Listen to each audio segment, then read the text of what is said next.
Good morning, Brew Daily Show. I'm Neal Freyman. And I'm Toby Howell. Today, a new book about social media and kids has sparked a heated debate about social media and kids. Then, best delete your browsing history because a new settlement revealed Google's Incognito mode isn't as private as you might think. It's Tuesday, April 2nd. Let's ride.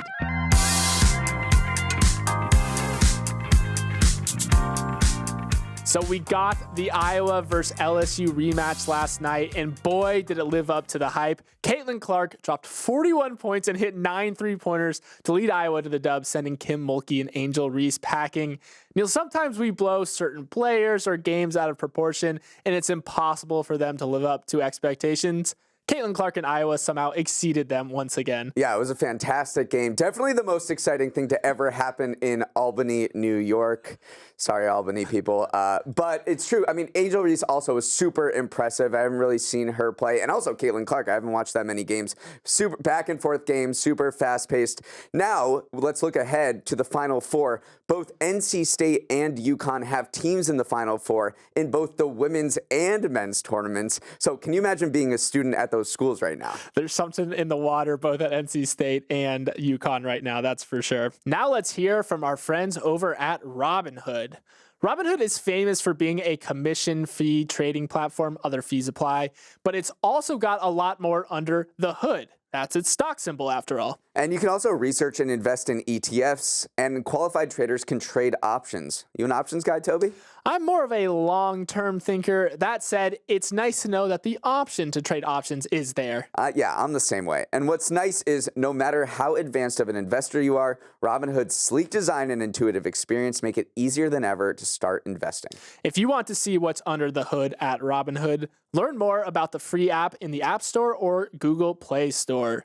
Disclosures: investing involves risk. Robinhood Financial LLC, member SIPC. Kids across the world are experiencing a mental health crisis, and smartphones are to blame. That's the thesis of a new book by Jonathan Haidt called The Anxious Generation that's only been out 1 week but has already renewed a fierce debate about the relationship between social media apps and skyrocketing rates of depression and anxiety among teens. Haidt is an NYU business professor whose ideas are really influential in Silicon Valley and beyond. His blockbuster book about campus cancel culture, The Coddling of the American Mind, was praised by Bill Gates and Stripe CEO Patrick Collison, and he's been brought in by companies like Meta to give talks on social media and society. And his new book comes at a time when there's never been more scrutiny on social media companies to protect kids. In January, CEOs like Mark Zuckerberg were hauled into Congress for a tense hearing on social media's effects on teens. And Florida just passed a law that would ban kids under 16 from owning a social media account. Toby, the main thrust of Haidt's book is that smartphones are surely behind the youth mental health crisis, but critics aren't so sure you can say that with certainty and accuse him of stoking a moral panic around a new technology. Yeah, what's clear is both statistically and anecdotally is that the, quote, generational anxiety identified by Haidt is certainly real. What is not clear is exactly what is causing that generational anxiety. The big thing that you're hearing critics push back on is correlation is not causation, and that there are plenty of other factors that could explain the rise in anxiety in today's teens. Some of the multi-layered complex issues that critics have pushed back on are access to guns, exposure to violence, the opioid epidemic, economic hardship, increasing social isolation. So they're not just saying the fact that the rise of smartphones correlates with the rise of a teen mental health crisis doesn't necessarily mean that those two were caused by, or one caused the other. Right, and Haidt has pushed back on that. He was ready for that criticism. He says, look, yeah, maybe those things are all bad for society, but you can draw a very clear line between Apple introducing the first smartphone in 2007, and a couple of years later, as mass adoption happened, that kids were using smartphones, and it led to this huge spike in anxiety and depression. He writes, Gen Z became the first generation in history to go through puberty with a portal in their pockets that called them away from the people nearby and into an alternate universe that was exciting. And he's criticized these addictive features that social media apps have rolled out that have just kept kids glued to their smartphones, glued to their notifications that come from Instagram and TikTok. Some people are also saying even if we can't prove a statistically viable link between the rise of smartphones, the rise of social media, and this generational mental health crisis, do we actually need definitive proof? Because common sense kind of certainly dictates that spending a lot of time with your face buried in your phone instead of playing outside is not how children are supposed to be living. So some people are saying, let's just get out in front of it now, even if we can't absolutely nail the data down. Let's just do what makes sense. Kids going outside, getting more sunlight exposure is definitely going to be better than being inside and stuck to your phone. So we've identified a lot of problems here. What are the solutions? So Haight in his book recommends a few measures that companies and parents and our country can take right now that will help the situation. One of those, he says, the most important thing is getting phones out of schools. Put them in lockers or special pouches during the day. He also wants to keep smartphones out of kids before high school so they can have basic phones without access to the internet. And then finally, he agrees with Florida that kids should not have social media accounts before the age of 16. And he said that is sort of all of these three things are bipartisan ideas that every lawmaker can get behind and every company can get behind. Actually, not companies, because they want to hook users. Earlier, I rescind my remarks, but those are some of the solutions that he puts forward. This is a debate we're going to have for the next months and years. Sometimes the truth hurts, and for Trump's Truth Social, numbers never lie. Yesterday, Truth's owner, Trump Media and Technology Group, disclosed some financials that were less than pretty. In 2023, Truth Social generated a whopping $4.1 million in revenue, which, believe it or not, was up from the $1.5 million it made in 2022. That translated to a more than $58 million loss last year, which calls into question if the business has enough going to remain solvent. Apparently, we need not worry, though, because the SPAC deal last week armed the company with $300 million in cash. Still, the public markets are finally starting to warm up to the fact that the stock that trades under the ticker DJT might be a little overvalued. It plunged 22% yesterday, but still has a market cap of around $6.5 billion. Neal, should Trump be worried that the air is leaking out of his meme stock balloon? No, because it's still the most expensive stock you're ever going to see in your life. It's a $6 billion company that did $750,000 in quarterly revenue. I mean, this is just meme stock. This is even crazier than GameStop. This is maybe even crazier than Dogecoin or any of the other altcoins. I mean, the discrepancy between this business and its $6.5 billion value is absolutely wild. It has 494,000 monthly users, according to SimilarWeb. By comparison, X has 75 million. Threads has 10 times as many users as that. Reddit has 267 million users, which is exponentially more than Truth Social, and they're valued at about the same time. So by any traditional stock valuation you want to put on this thing, it is absurd. So Bloomberg's Matt Levine kind of said maybe that we shouldn't be trying to apply traditional stock market valuations to this stock because it's clearly divorced from those. Matt Levine kind of said there's no law that dictates that a stock's price needs to be informed by its present value of future cash flows, as a lot of people use as an approximate as to why a stock is trading at a price that it is. Stocks can trade on pretty much anything. He mentioned collective attention, online sentiment, the desire to outwit the crowd. It can be a political statement. And I think that's what we're seeing right now, is that a lot of people just want to buy a token that represents kind of their fealty to Donald Trump. And so why are we getting too caught up in the financials when this is more akin to something like a Dogecoin, which is just, there's no inherent value behind it. Dogecoin doesn't have earnings, and yet it's had an over $7 billion market cap for years now. Right. I mean, also, there's another factor at play here. It's a bet on Trump retaking the White House. This guy owns 57% of the company, and if he gets into the White House, I mean, he's the most powerful person in the world. He will probably do anything in his power to make this company do well. And so if you're betting on him taking the White House, he has a huge vested stake in this company. His entire fortune at this point is tied up in this company. He lost $1 billion yesterday when the stock plunged 20%. So his paper fortune is going to fluctuate so much based on what this company is worth. You're also betting on him saying, I will do anything in my power to make this company's stock price go up. Yeah, and here's where things can get better for Trump Media Group. The election is coming up. He's got super PAC money to spend to sell ads on Truth Social potentially. So that makes the financials maybe start to come in better next year if he starts advertising for his own campaign on his own social media network. Again, this is where you don't want like political capitalism to kind of intersect in the way that they are in this one specific company right now. So is it right to do so? Probably not, but it certainly could happen. Yeah, and then one final note on Trump is that he secured the $175 million bond that he had to put up for his civil fraud trial. So that's one sort of shadow that was cast over him is receding a little bit. Okay, so here's a situation you might be familiar with. You fire up Google Chrome, open incognito mode, and think you're free to, well, whatever you want to do on the internet. I'm not judging, without being tracked by anyone. Not quite. A class action lawsuit accused Google of collecting user data even when they were in incognito mode. And yesterday, the company said it would delete billions of data records that reflect the private browsing activities of users. The suit was filed in 2020, and the settlement was reached in December. But only yesterday did we learn how Google was going to respond.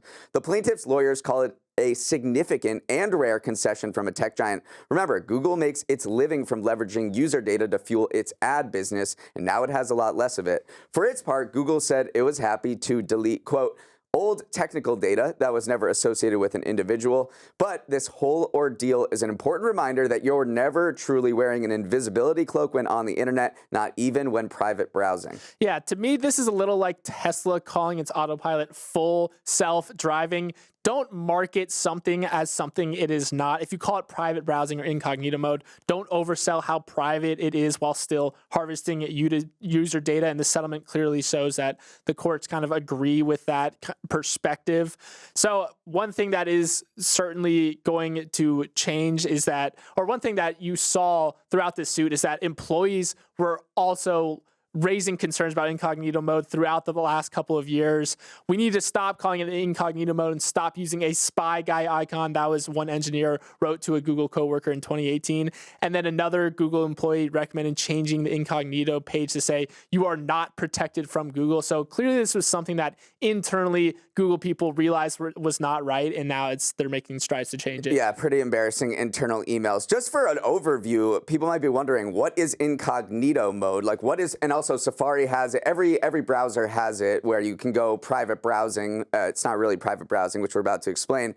But basically what happens is your web browser automatically deletes the information of your search history or the websites you visited when you end the session. But the fact is that a lot of people can still find out where you went. Websites that you visited know that you went there. Your employer or school also knows about you. And your internet service provider does know your search history as well as Google. And so now when you go on incognito mode, if you fire it up, you'll see that there is a splash page now, sort of explains all of these things as a result of this lawsuit. Right. And one thing that I have noticed recently over the last 5 or 6 years is the rise of private browsers from lesser known brands like DuckDuckGo, Brave. They've emerged as this privacy or a focus on privacy has returned for a lot of people browsing online. It's not just people default into using Chrome or Microsoft Edge or something like that. People are going an extra step to find browsers that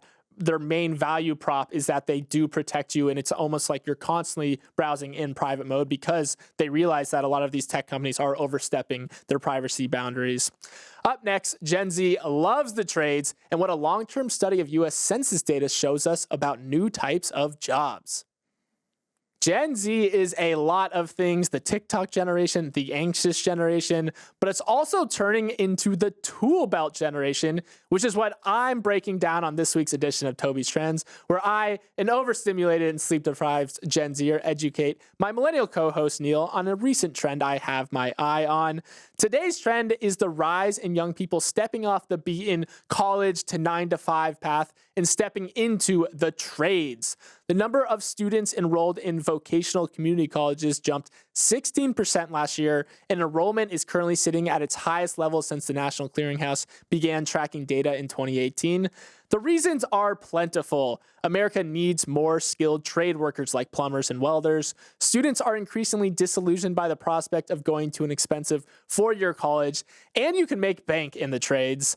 Neal, reading this Wall Street Journal article covering this growing trend of the so-called toolbelt generation, one thing that really stood out, people are disenchanted with the old path and are down to try something new and get their hands dirty. Absolutely. I mean, this does seem like the free market in action. There's been a dire shortage of workers in the trades. That's led to higher pay. And people are looking at college tuition and saying, yeah, that's insane. Like, why don't I just go be an electrician and make six figures in a few years? And we're seeing that play out.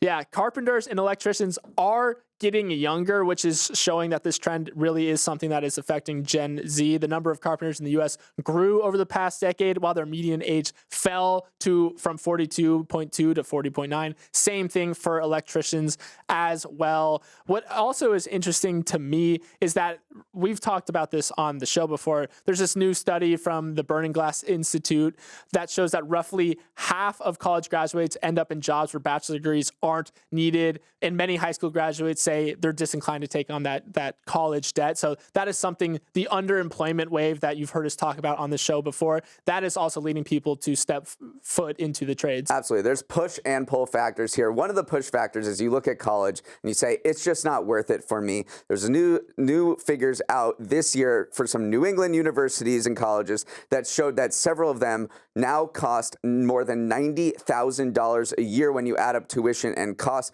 Yale, Tufts, BU, and Wellesley all cost over $90K a year. And so when you just look at that amount, that's way more than inflation has grown. So you just look at it and you're like, wow, I could really make a decent living in these particular trades. I don't have to go to a uber expensive four-year university. I'm already underemployed, as you mentioned. This seems like a very attractive opportunity. And I think COVID kind of changed people's perspective on the trades as well, because as other businesses shut down, more people started to realize that people still needed skilled trade workers. They were still reliable, well-paying jobs that weren't going away. So I think that also created this mindset shift in a lot of young people as well. All right, let's stay on the topic of jobs, because there's a groundbreaking new paper out from MIT economist David Autor that reveals the profound impact of technology on the job market. By looking at historical census data, he found that 6 out of 10 jobs people are doing right now didn't exist in 1940.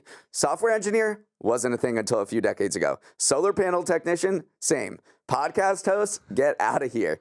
The point is, most work is new work, thanks in large part to technological innovations and changing consumer preferences. Now for the inevitable. However, this new job paradigm has had some negative consequences, namely economic polarization. Over the last 40 years, Autor found, Americans have filtered into either highly paid professional work or lower wage service work, gutting the middle class. So what does the next 40 years hold? No one can say for sure, but one thing that's certain is most people working then will have jobs you can't even conceive of yet. One thing that definitely stood out to me about this paper is that while a lot of new jobs are created by technological advances, I mean, solar panels weren't a thing, so how could you be a solar panel technician? But not all jobs are created by new technology. Some come from just rising consumer demand. One of the big things that Autor mentioned was healthcare services jobs for an aging population. You've heard us talk about the silver wave, this aging generation. So a lot of new jobs are in the elder care world. And then during the first 40 years from 1940 to 1980, many new jobs were those middle-class manufacturing jobs as the U.S. kind of became this post-war manufacturing powerhouse. But now in the last 4 decades, manufacturing has receded a little bit in the U.S. culture. Automation started eliminating some of that work. So now a lot of those new jobs are those high-end specialized professional work or those lower-paying service job sectors that you mentioned as well. All right, so let's talk about the big question. Overall, does technology replace more jobs than it creates? We have 80 years of data that Autor looked at, and we didn't really have this kind of granular numbers before. And he finds on net that, and particularly since 1980, technology, this is kind of depressing, has replaced more U.S. jobs than it has generated. There's been more automation, what he calls, rather than augmentation, which is when technology generates new types of employment. That said, this guy has been historically very much a pessimist about technology, as you can see in a bunch of his previous papers. But let's look ahead to AI. He thinks that AI could be a force for good. We talked about the hollowing out of the middle class since 1980. Thinks that AI, the particular type of generative AI technology, could restore some of that middle class heft because it makes some of those highly skilled professions, doctors, lawyers, it democratizes a little bit that anyone can sort of use an AI and do those tasks. Meanwhile, it helps lower skilled workers be more productive. So he's hopeful, and it's not necessarily a thing that's going to happen, but he's hopeful that maybe AI will lead to a greater share of the middle class sharing in the economic gains as they haven't for the past 40 years. Right, not a job killer, but maybe a complementary technology. So if you're listening to this on Spotify or Apple right now, you are no doubt aware that algorithms are at play governing what songs or podcasts grace your ears. Musicians have long lived and died by these algorithms, but one man is determined to beat the algorithms at their own game through sheer determination. His name is Matt Farley, and the New York Times just did a big deep dive into his music catalog. And let me tell you, it is deep. He has written and recorded over 24,000 songs with subject matter so specific sometimes it's uncanny. The impetus of this New York Times article was the fact that Farley had written a song that name-dropped the reporter 11 years ago that included a lyric with Farley's phone number in it. The reporter called and realized that Farley hardly remembered him simply because he produces so many of these hyper-specific songs about fringe famous people and the off chances that someone searching the name might stumble across his music. But his catalog doesn't stop there. He has recorded songs about all 50 states and cities and towns within those states. And I haven't even mentioned his big moneymaker yet, his songs about all different types of poop and pee. All told, his catalog brings in $200,000 a year. So who are we to judge? Talk about a job that didn't exist in 1940. This guy has just gamed the Spotify and streaming music algorithms to make a decent living for himself. He makes nearly $200,000 a year, as you mentioned, and he quit his job in 2017, and he just pumps out albums and songs with very, very specific search terms. He also has 80 pseudonyms that he goes by, various bands that helps him game the algorithm as well. One of those is the Hungry Food Band. He sings about songs about foods. Guy who sings songs about cities and towns. He sung his albums about all 50 states. He has 600 songs inviting different named girls to the prom, 500 marriage proposals. He has an album of very specific apologies. And one of my favorites, the Guy Who Sings Your Name Over and Over. The big question here is this good or bad art? Is this art as all? I am tempted to think that it is art because so few people out there actually create, fewer still actually create consistently. So is it spammy? Probably, but I think a lot of modern artists, even from like the Andy Warhols of the world, have been written off as spammy or kind of gaming the system in a way. So I don't know. His songs aren't very good per se. No, they're terrible. Through sheer determination, right. The man has made a career for himself. So who are we to judge? He's one of our most interesting entrepreneurs in America right now, and he has a very interesting philosophy. And his philosophy, it won't surprise you, is just you have to do everything to the max. He says every idea that you have to go and do it full out, no matter its apparent value. He says if you reject your own ideas, then the part of the brain that comes up with ideas is going to stop. You just do it and do it and do it, and you sort it out later. You can agree or disagree with that, but it's something to think about. It's a noble pursuit. And then the presence of AI is ever looming right now because he's written 24,000 songs. AI could do that probably in a day, and his songs do have a very AI-generated tinge to them. So, but he does it anyway. It's this very, I've mentioned this on the show before, but Sisyphean task where he is raging against like the Dark Knight. He just wants to put his art out into the world. AI be damned. All right, the final buzzer has sounded on this show. Thanks so much for listening and have a wonderful Tuesday.